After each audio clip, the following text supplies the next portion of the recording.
Hoje é domingo de Páscoa, ressurreição. Nos últimos meses, nós nos esforçamos demais para chegarmos nesse dia. No seguinte sentido, falamos, repetimos, falamos de novo sobre a última semana de vida de Jesus, e a intenção foi preparar teu coração, despertar teu coração para a celebração da Páscoa, para que ela ganhe sempre uma importância expressiva no coração da nossa comunidade. E chegou o dia, chegou o domingo de Páscoa, chegou o dia de nós celebrarmos a ressurreição do nosso Senhor e Salvador, Jesus Cristo. Por isso, é claro, estudamos Marcos, não podia ser diferente, fechar essa série de conversas utilizando o texto de Marcos. Marcos 16, a partir do primeiro versículo, temos o relato da ressurreição de Cristo que nos diz o seguinte: quando terminou o sábado, Maria Madalena, Salomé e Maria, mãe de Tiago, compraram especiarias aromáticas para ungir o corpo de Jesus. No primeiro dia da semana, bem cedo, ao nascer do sol, elas se dirigiram ao sepulcro, perguntando umas às outras: quem removerá para nós a pedra de entrada do sepulcro? Mas quando foram verificar, viram que a pedra, que era muito grande, havia sido removida. Entrando no sepulcro, viram um jovem vestido de roupas brancas, assentado à direita, e ficaram amedrontadas. Não tenham medo, disse ele. Vocês estão procurando Jesus, o Nazareno que foi crucificado. Ele ressuscitou, não está aqui. Vejam o lugar onde o haviam posto. Vão e digam aos discípulos dele e a Pedro: ele está indo adiante de vocês para a Galiléia. Lá vocês o verão, como ele lhes disse. Tremendo e assustadas, as mulheres saíram e fugiram do sepulcro e não disseram nada a ninguém, porque estavam amedrontadas. Quando Jesus ressuscitou, na madrugada do primeiro dia da semana, apareceu primeiramente a Maria Madalena, de quem havia expulsado 7 demônios. Ela foi e contou aos que com ele tinham estado. Eles estavam lamentando e chorando. Quando ouviram que Jesus estava vivo e fora visto por ela, não creram.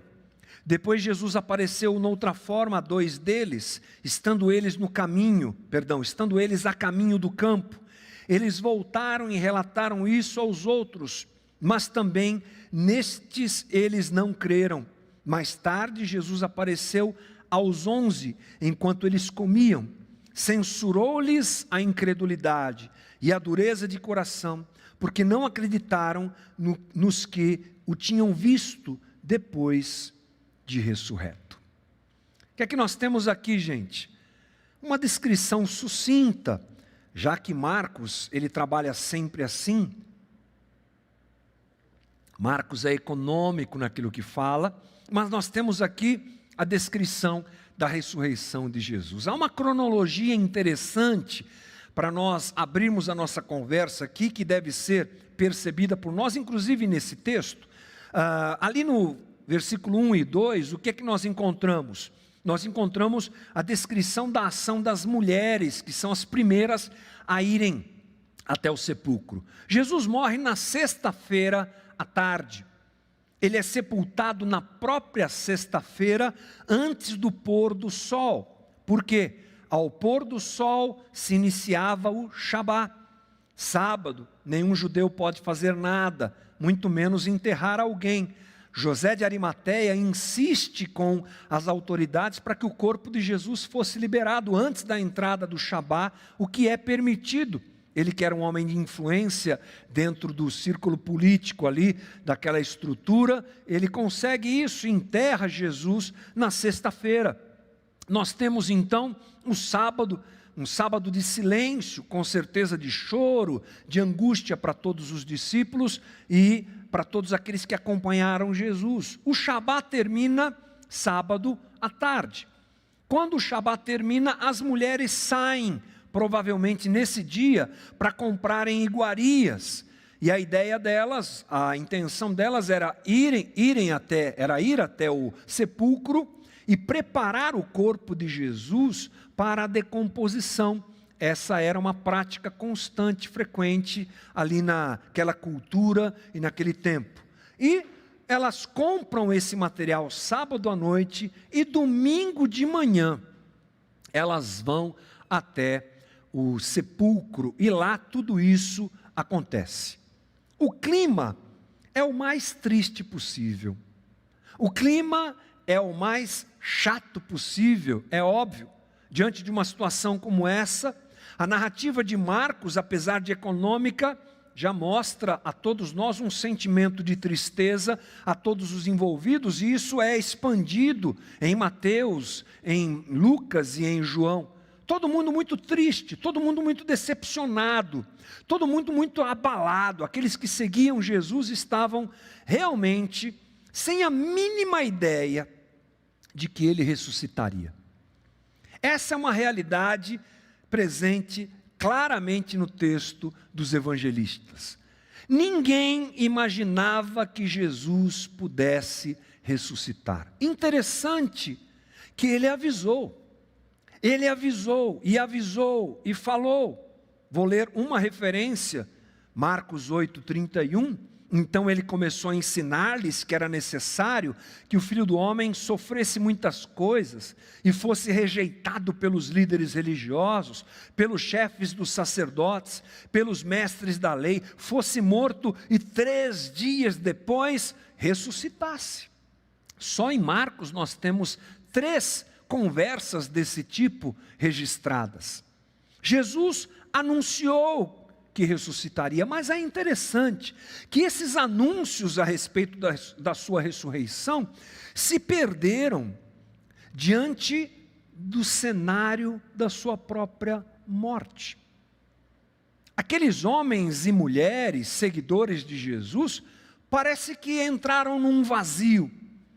Foi tão chocante a sua morte, foi tão agressiva a sua morte, foi de alguma forma tão inesperada para eles a sua morte, que eles esqueceram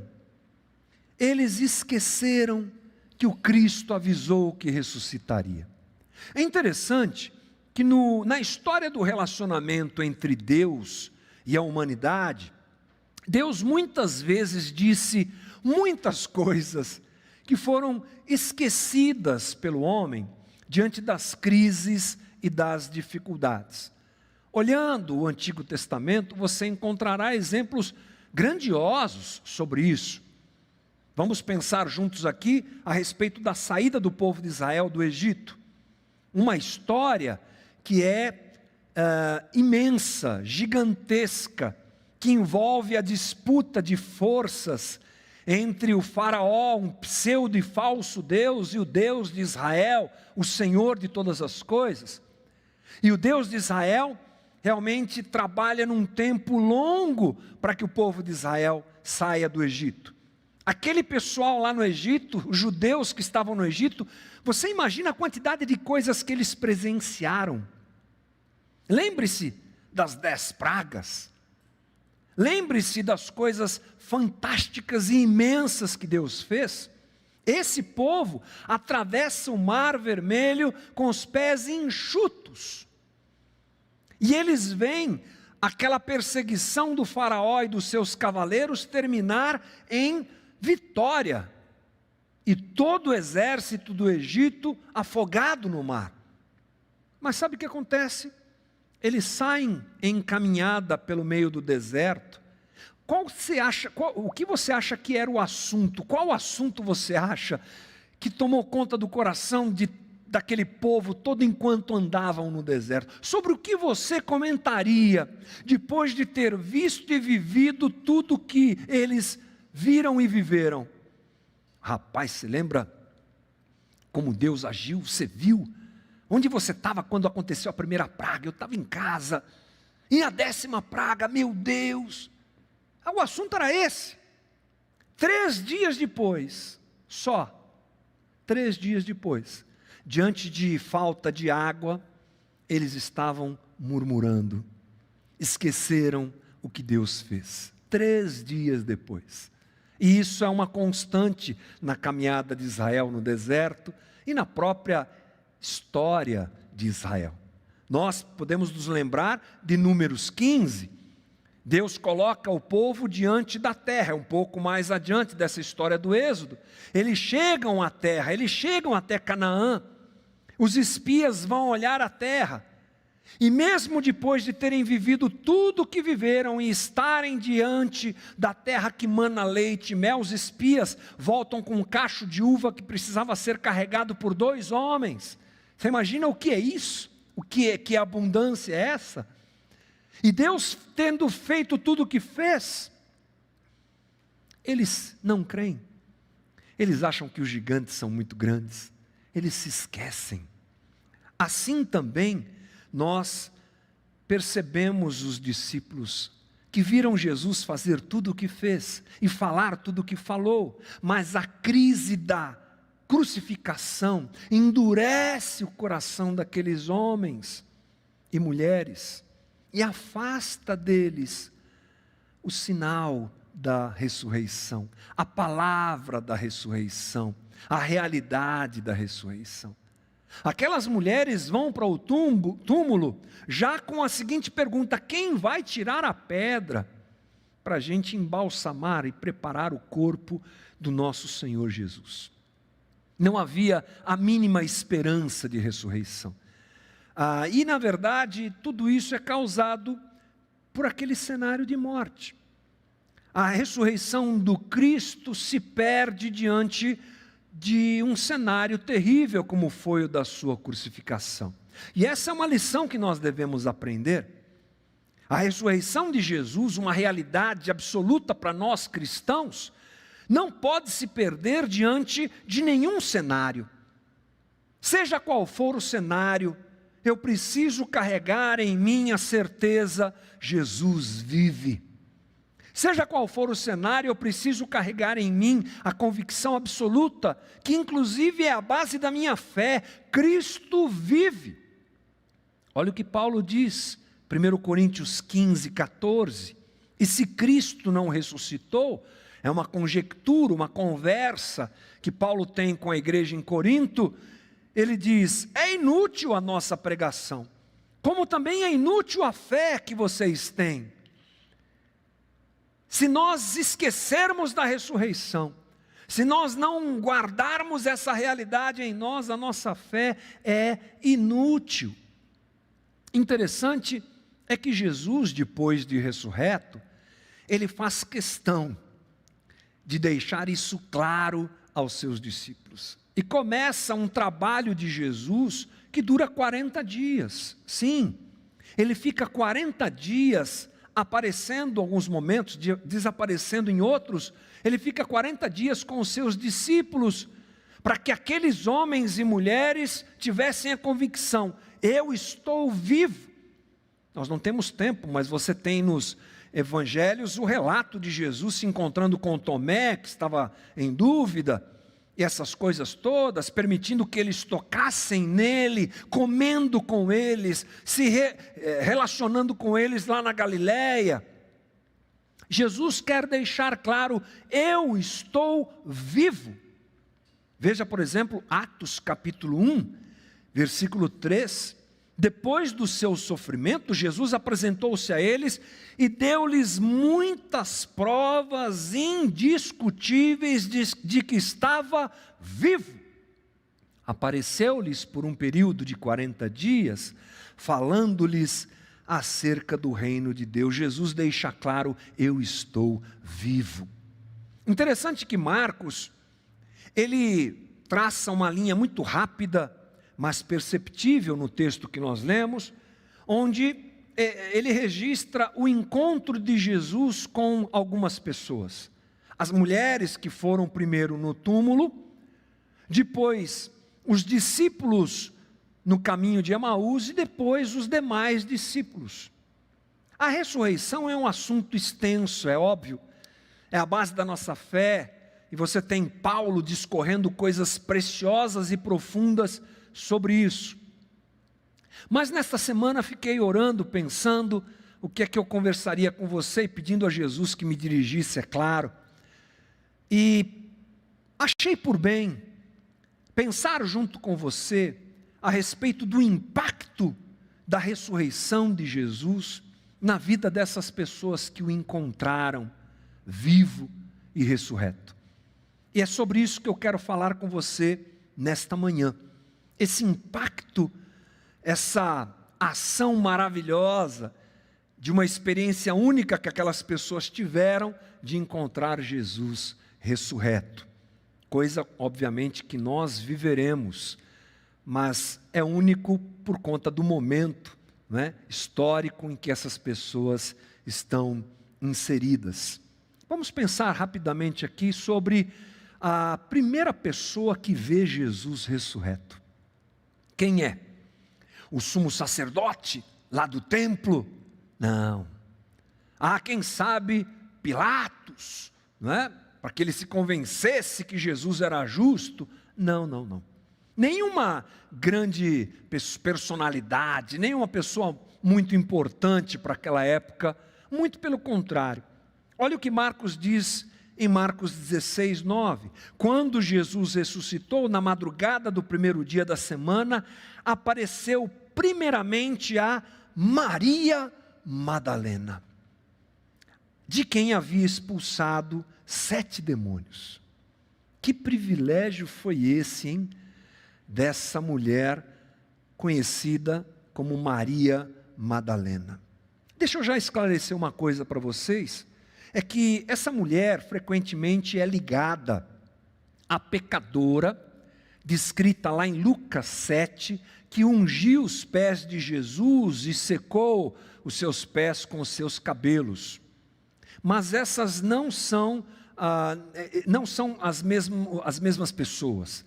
Não se tratam das mesmas mulheres. Os historiadores têm convicção disso. De uma forma interessante, nos últimos séculos, a figura de Madalena se misturou com a figura daquela mulher. Então é só você assistir um filme por aí, relatando a ressurreição de Jesus, Madalena aparece como uma prostituta. Mas não se trata da mesma pessoa, nós temos certeza, mas é uma mulher que tem uma marca insubstituível na sua vida. Jesus a libertou. 7 demônios foram tirados daquela mulher. E quando a gente diz isso, a gente diz a respeito de algo muito forte. Alguém ser tomado por um demônio é uma coisa complexa. É a perda da identidade, é a total bestialidade, é a desumanização de alguém. Imagine essa mulher com 7 demônios, e Jesus faz uma obra libertadora incrível, realmente especial na vida daquela mulher. Tudo que Jesus faz é especial, mas em se tratando desse caso, realmente é algo para se pensar e até mesmo para se admirar. Ela, que é uma endemoniada, se transforma em um discípulo de Cristo. E ela tem esse privilégio, a primeira a ter contato com o Cristo ressurreto. Alguma coisa isso tem que nos ensinar. Jesus aparece a Madalena para confirmar que o libertador continua vivo. A obra de Cristo na cruz, que é completada, que é completa na ressurreição, é uma obra de libertação. Agora há pouco a gente falou um pouquinho sobre o Êxodo. É isso que Jesus vem fazer conosco. Israel foi liberto por Deus lá do Egito. E esse é o Êxodo que os judeus comemoram. Jesus nos libertou das trevas. Jesus operou em cada um de nós uma obra muito parecida com essa obra que ele realizou na vida de Maria Madalena. Ele ocupou o nosso coração, desalojando, não completamente porque não é possível, mas desalojando o mal e a morte que tomava conta de nós, e nos enche com o seu Espírito, com a sua misericórdia e graça nos alcançando. Essa é a obra da cruz, que é completa na ressurreição. É um Cristo que é libertador. O Jesus que tirou Maria Madalena das trevas não ficou na sepultura, ele vive, e ele continua libertando a todos nós. A fé na obra de libertação que Jesus faz na vida da gente, ela se confirma na ressurreição. Fomos livres, libertos, as algemas foram quebradas, as cadeias foram desfeitas. Antes éramos escravos do pecado, agora podemos vencê-lo e somos por entrega escravos de Jesus, chamados por Ele de amigos. É uma obra inigualável. Paulo diz em Colossenses 1,13: pois Ele nos resgatou do domínio das trevas e nos transportou para o reino do seu Filho amado. Deus fez isso. Através dessa morte e dessa ressurreição, somos livres, libertos pela obra de Jesus na cruz, confirmada na ressurreição. E o encontro com Maria Madalena me traz esse entendimento. Jesus deixa claro: continuo vivo, o libertador está vivo. Mas Jesus teve outros encontros, e eu quero me debruçar um pouquinho sobre eles também. O segundo encontro está em Marcos 16:12. Depois Jesus apareceu noutra forma a dois deles, estando eles a caminho do campo. Como eu disse a você, Marcos é econômico em tudo que fala, mas Lucas não. Lucas gasta a pena. E ele nos conta a história desses outros dois discípulos que Jesus alcança, estando eles indo para o campo. Isso está lá em Lucas 24, eu quero ler com você, porque é um texto lindo e que tem tudo a ver com essa nossa conversa. Lucas 24:13. Naquele mesmo dia, dois deles estavam indo para um povoado chamado Emaús, a 11 quilômetros de Jerusalém. No caminho conversavam a respeito de tudo o que havia acontecido. Enquanto conversavam e discutiam, o próprio Jesus se aproximou e começou a caminhar com eles. Mas os olhos deles foram impedidos de reconhecê-lo. Ele lhes perguntou: sobre o que vocês estão discutindo enquanto caminham? Eles pararam com os rostos entristecidos. Um deles, chamado Cleopas, perguntou-lhe: você é o único visitante em Jerusalém que não sabe das coisas que ali aconteceram nestes dias? Que coisas? Perguntou Jesus. O que aconteceu com Jesus de Nazaré? Responderam eles. Ele era um profeta, poderoso em palavras e em obras diante de Deus e de todo o povo. Os chefes dos sacerdotes e as nossas autoridades o entregaram para ser condenado à morte e o crucificaram. E nós esperávamos que era ele que ia trazer a redenção a Israel. E hoje é o terceiro dia desde que tudo isso aconteceu. Algumas das mulheres entre nós nos deram um susto hoje. Foram de manhã bem cedo ao sepulcro e não acharam o corpo dele. Voltaram e nos contaram que tinham tido uma visão de anjos, que disseram que ele está vivo. Alguns dos nossos companheiros foram ao sepulcro e encontraram tudo exatamente como as mulheres tinham dito, mas não o viram. Ele lhes disse: como vocês custam a entender e como demoram a crer em tudo que os profetas falaram. Não devia o Cristo sofrer estas coisas para entrar na sua glória? E começando por Moisés e todos os profetas, explicou-lhes o que constava a respeito deles em todas as Escrituras. Ao se aproximarem do povoado para o qual estavam indo, Jesus fez como quem ia mais adiante. Mas eles insistiram muito com ele: fique conosco, pois a noite já vem, o dia já está quase findando. Então ele entrou para ficar com eles. Quando estavam à mesa com eles, quando estava à mesa com eles, tomou o pão, deu graças, partiu e o deu a eles. Então os olhos deles foram abertos e o reconheceram, e ele desapareceu da vista deles. Que trecho lindo é esse registro de Lucas. Os discípulos estavam tristes, porque não entenderam o plano eterno. Tinham expectativas equivocadas sobre Jesus.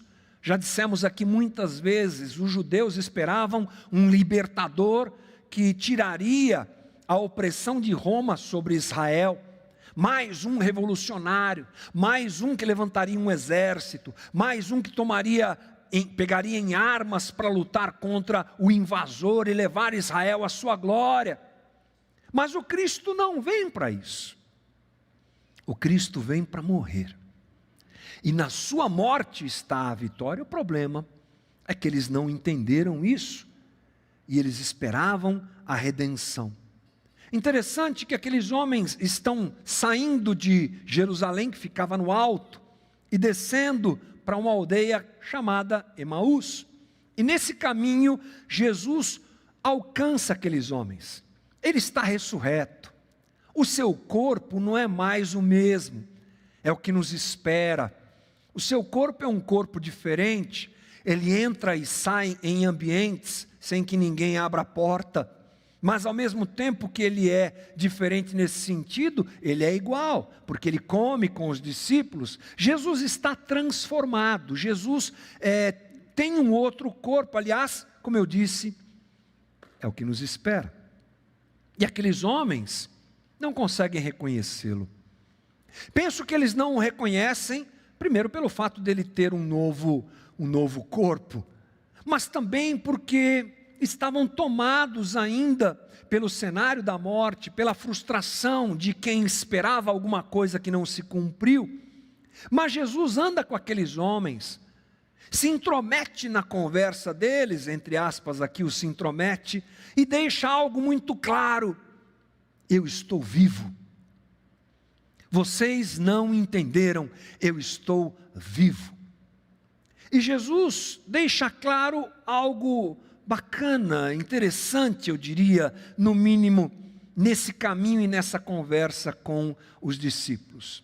A primeira coisa que eu acho que nós podemos perceber é que Jesus, ele se faz presente vivo na caminhada daqueles homens. O versículo 15 de Lucas 24 diz: enquanto conversavam e discutiam, o próprio Jesus se aproximou e começou a caminhar com eles. Imagine a cena, uma estrada empoeirada ali daquela região, e aqueles homens andando. Você viu, a gente esperava que ele fosse o libertador. Rapaz, quando Pedro pegou a espada, na hora que foram prendê-lo, eu pensei, agora vai, é agora. Mas não, ele mudou, ele fez, e ele acabou sendo preso. Essa conversa dos discípulos, e Jesus aparece, o próprio Cristo aparece entre eles.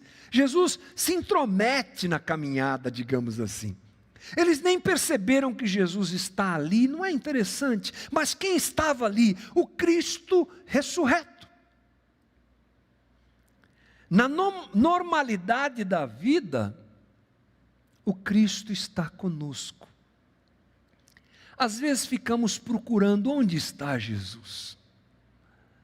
Onde está o Cristo ressurreto? Alguns dizem, ele está na caridade. Outros dizem, ele está nas experiências místicas. Aqui vemos mais uma vez um relato claro de que o Cristo está na caminhada da vida. Já que evangelho não se trata de um lugar para se chegar, mas uma vida a se viver, é nessa vida que nós vivemos, dentro do evangelho, envolvidos pelo evangelho, dentro do reino, é que o Cristo se faz presente. Interessante que algumas pessoas acham que Jesus é posto de combustível. Quando você está com o marcador do combustível meio caidinho ali, chegando na reserva, você fica preocupado e procura um lugar para parar e reabastecer teu carro para sair e rodar de novo. Alguns cristãos, alguns crentes, amigos nossos, pensam que Jesus é esse posto. E pensam que a igreja proporciona isso. Eu vou para a igreja no domingo, agora você não vai, né? Mas quando ia, vou para a igreja domingo, recebo uma porção de combustível, Jesus ali me visita, e aí eu saio dali e vou viver a vida. Não, Jesus vai com a gente. Jesus é o que anda conosco. O Cristo vivo está aí com você, irmão. O Cristo vivo está aí, aliás, Ele habita em mim, Ele habita em você. E nós não podemos deixar os dias maus ofuscarem o brilho da presença de Jesus que anda com a gente. Essa é a experiência equivocada dos discípulos, com seus olhos fechados à realidade de que o Cristo estava ali. E o que fechou os olhos deles? O cenário da morte, a decepção, a tristeza. Quantos de nós vivemos isso? E essa conversa tem tudo a ver com o momento que vivemos, dias maus, notícias difíceis. O Cristo está conosco, vivo, ressurreto, andando conosco, convivendo conosco e se relacionando conosco. Era como se Jesus dissesse para eles: me enxerguem agora, aqui, andando com vocês. Eis que estarei convosco todos os dias, até a consumação do século. É o que Jesus dirá aos seus discípulos. Outra coisa que nós aprendemos nessa conversa de Jesus com esses homens, está no versículo 17, ele lhes perguntou: sobre o que vocês estão discutindo enquanto caminham? Eu acho essa curiosidade de Jesus interessante. Jesus é Deus, Deus sabe tudo. Por que Jesus pergunta? Por que Jesus quer saber? Porque Jesus quer saber, e quer saber por nós. Jesus dá importância ao que ocupa o coração dos seus discípulos. A vida dos discípulos de Jesus é motivo de preocupação para Jesus. Quero saber o que é que vocês pensam, eu quero saber o que é que vocês carregam no seu coração. O Cristo vivo quer interferir nas nossas decisões, nas nossas movimentações. O Cristo vivo quer interferir nas nossas escolhas, nas nossas dúvidas, nas nossas crises. Um Cristo morto não se importa com ninguém, mas um Cristo ressurreto quer saber e participar da nossa vida. Essa boa intromissão que Jesus faz na vida daqueles homens e que Ele quer fazer conosco. É como se Jesus perguntasse para aqueles homens: o que ocupa o seu coração durante essa caminhada? Compartilhe comigo, eu estou vivo. Eu não sou aquele símbolo preso na cruz, espalhado por tantos lugares. Eu não sou aquela ideia, eu não sou aquele homem bonzinho. Eu sou o Cristo vivo, aquele que ao terceiro dia venceu a morte e que anda com vocês. Irmão, não coloque Cristo como morto nas decisões, movimentações, escolhas e situações da tua vida. Ele está vivo. Convide-o, perceba-o vivo e compartilhe a tua vida com Cristo vivo. E a última coisa, que é linda também nessa história toda, é o que está no versículo 30. Quando estava à mesa com eles, tomou o pão, deu graças, partiu e deu a eles. Então, os olhos deles foram abertos e o reconheceram. Quando é que os homens percebem que Jesus está ali? Na mesa da comunhão. Você sabe que esses discípulos aqui, eles não fazem parte daquele núcleo duro. Jesus tinha um núcleo duro, os 12, depois de Judas 11. Mas havia um grupo de discípulos que andava também próximo. Esse grupo próximo, mas não tão próximo, não participa de alguns momentos muito especiais, como por exemplo, a ceia que Jesus realizou junto com os seus discípulos, aquela comemoração antecipada da Páscoa que ele realiza e ali parte o pão e apresenta o cálice como seu sangue, o pão como seu corpo. Esses homens muito provavelmente não estavam lá, mas agora Jesus replica aquele gesto, aonde? Em uma mesa dentro de uma casa, na comunhão. Onde estiverem 2 ou mais em meu nome, eu ali estarei reunido. É a confirmação daquilo que Jesus ensina, de que Ele está presente na comunhão, de que Ele está presente vivo no nosso relacionamento como irmãos em Cristo. Veja o que você enxerga aqui. Eu enxergo a igreja, gente. Jesus vivo na igreja, não igreja instituição, não igreja atrapalhada, não igreja mesclada com o Estado e com o poder, a igreja formada pelos ressurretos em Cristo Jesus, a igreja formada por gente como nós. Ele está vivo dentro da igreja, na comunhão da igreja, na vida da comunidade, o Cristo está vivo e presente. Eu sou um fã da igreja, e tenho me tornado cada vez mais fã da igreja, porque eu vejo Cristo entre nós, eu vejo Cristo usando as pessoas, eu vejo Cristo vivo, trafegando, usando um como instrumento de cura na vida do outro, usando o outro como instrumento de ânimo na vida do outro, de repreensão, de exortação, de correção. Eu vejo a igreja, é o corpo de Cristo, por isso que Paulo nos dá essa confirmação, esclarecendo que somos o corpo dele. Onde mais ele está vivo? Ele está vivo na igreja. Andar junto com os outros, viver a vida em Jesus com os outros, desenvolver a fé com outros, passar dificuldades e alegria com outros, é a igreja. Jesus está vivo na comunidade. Jesus está vivo na igreja. Hoje é um dia para nós nos lembrarmos disso. Onde Jesus está vivo, Ele está entre nós. Ele está caminhando conosco. Ele está interferindo em nossa vida quando desejamos e o enxergamos.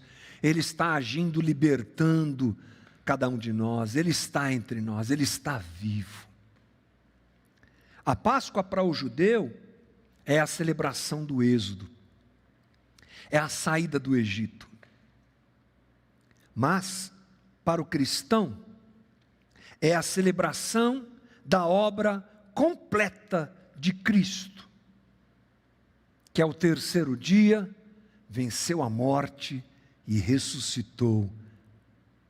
Venceu a morte e ressuscitou. O cenário que nos cerca, irmão, não pode ofuscar a realidade da ressurreição. Ele está vivo. O cenário de dor, de tristeza e de frustração que nos alcança todos esses dias, não pode, e aqui eu estou te advertindo, com amor, é claro, não pode ofuscar essa realidade. O Cristo vive. E Ele está aí com você, participando da sua vida e caminhando conosco, nos dias bons, nos dias não tão bons, Ele está entre nós. Hoje é dia de celebrarmos a ressurreição de Cristo. Nós vamos ouvir uma música agora, que foi preparada para que a gente encha o coração e se prepare para o que vai acontecer agora há pouco, daqui a pouco, melhor dizendo, que é a ceia. Então ouça essa música em espírito de oração e já teremos o nosso momento de ceia do Senhor. Que Deus te abençoe, meu irmão.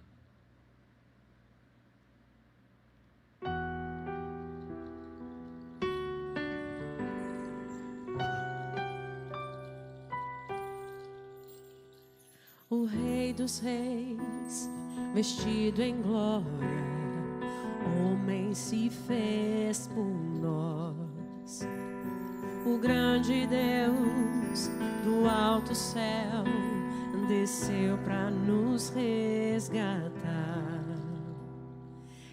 Encarnação do próprio Deus, Cristo Jesus veio ao mundo. Para redenção nos escolheu, somos seu povo. Quem dessa água beber jamais terá sede, e quem com ele se encontra jamais será igual.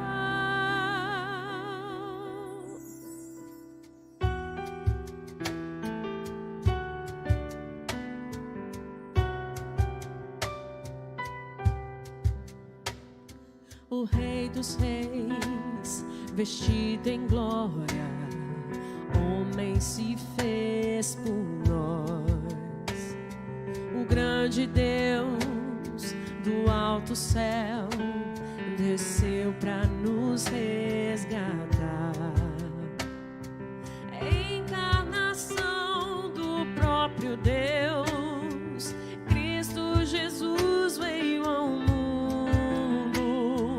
Para redenção nos escolheu, somos seu povo. Quem nessa água beber jamais será sede, e quem com ele se encontra jamais será igual.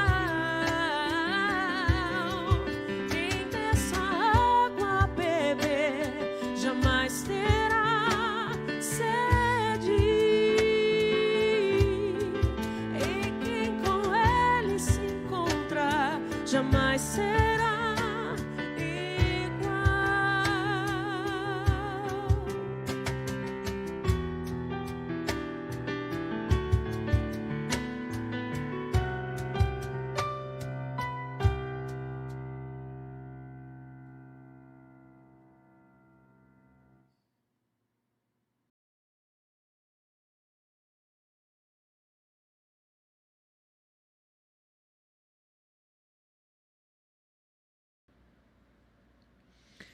Estamos diante da mesa do Senhor.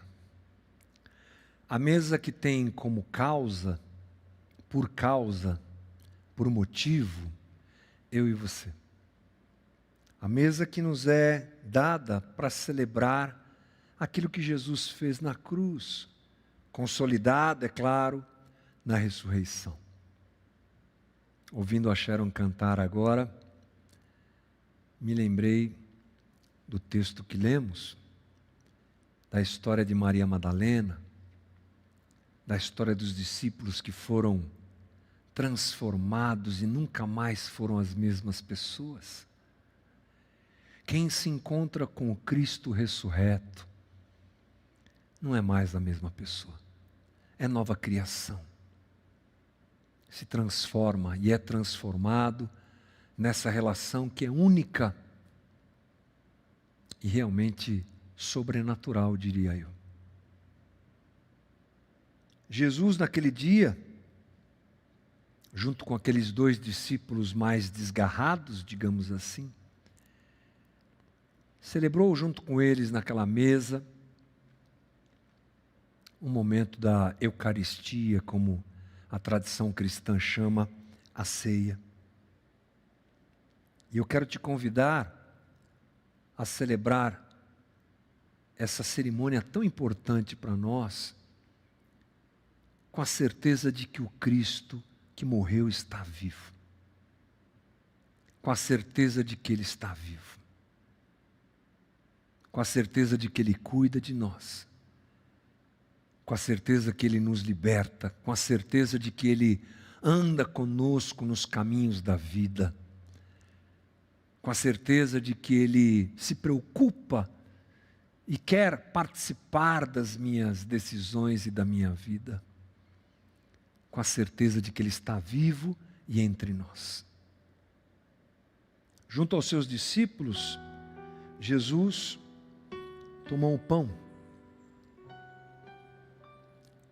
abençoou o pão, partiu o pão e distribuiu entre eles. Senhor Jesus, que manhã linda que o Senhor nos dá. Celebrar a Tua morte, a Tua ressurreição na cruz. Obrigado, Jesus. Isso é privilégio que o Senhor nos dá. Privilégio para gente pecadora como nós, para gente que não merece como nós, nos convidar para sentar na Tua mesa. Que Deus é esse? É o Deus misericordioso. É aquele que faz tudo para nos alcançar. É aquele que nos dá vida. É aquele que sacia a nossa sede. É aquele que nos alcança nas nossas trevas. Este é o pão que simboliza o Teu corpo moído na cruz. Eu o parto, Senhor, como foi feito aquele dia. E faço isso em memória do Cristo vivo. E faço isso em memória, porque assim o Senhor nos determinou. Façam isso em memória de mim. Até o dia que nós nos encontraremos contigo, Jesus. Ressurreto. Ressurreto. Cristo vivo. Esse é o pão que nós partimos e consagramos. Em nome de Jesus. Eu te convido, como o teu pão, em nome de Jesus.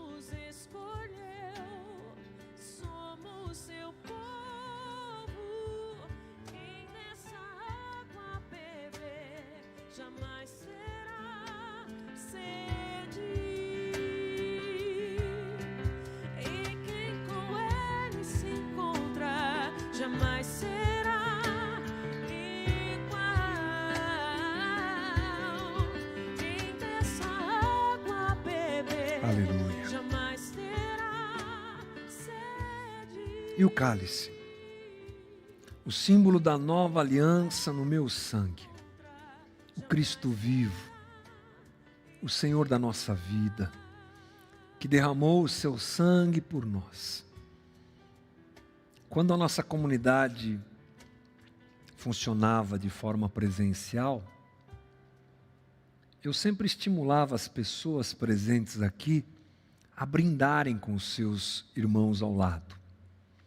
Algumas pessoas olhavam meio assustadas, principalmente os novatos, visitantes. Parece que é um símbolo de desrespeito, mas é óbvio que essa nunca foi a ideia. A ideia é nós brindarmos aquele que vive, aquele que venceu a morte, aquele que ao terceiro dia ressuscitou e que caminha conosco. Eu estou sozinho nesse palco aqui, mas se eu estivesse com você, eu brindaria a Jesus, nosso Senhor vivo e ressurreto. É o que você pode fazer com as pessoas que estão aí próximas a você. Brinde, celebrando a morte e a ressurreição do nosso Senhor. Com muita santidade, com muito temor, com muito tremor, mas com uma alegria dentro de mim. O Cristo, que é meu Senhor, que é teu Senhor, está vivo. A Ele celebramos nessa manhã, em nome de Jesus. Eu te convido, tome o teu cálice comigo, em nome de Jesus. Jamais terá sede,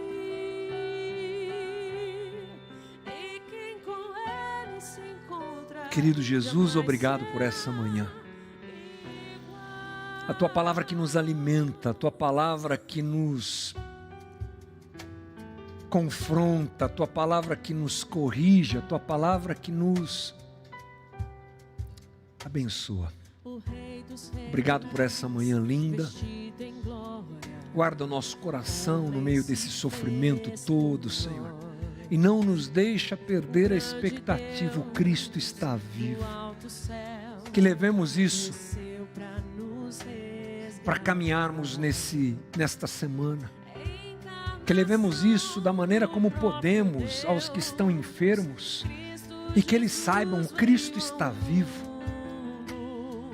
Que nós levemos isso como os discípulos levaram, aqueles encontros transformaram a vida daqueles homens. E eles se tornaram proclamadores da notícia: o Cristo está vivo. É o discurso de Pedro ali em Atos. Faz de nós proclamadores da melhor notícia que nós podemos ter: o Cristo está vivo. Abençoa-nos nessa tarde de domingo e nesta semana. É a nossa oração nesta manhã, em nome de Jesus. Amém. Tenha um bom domingo, querido. Deus te abençoe, em nome de Jesus.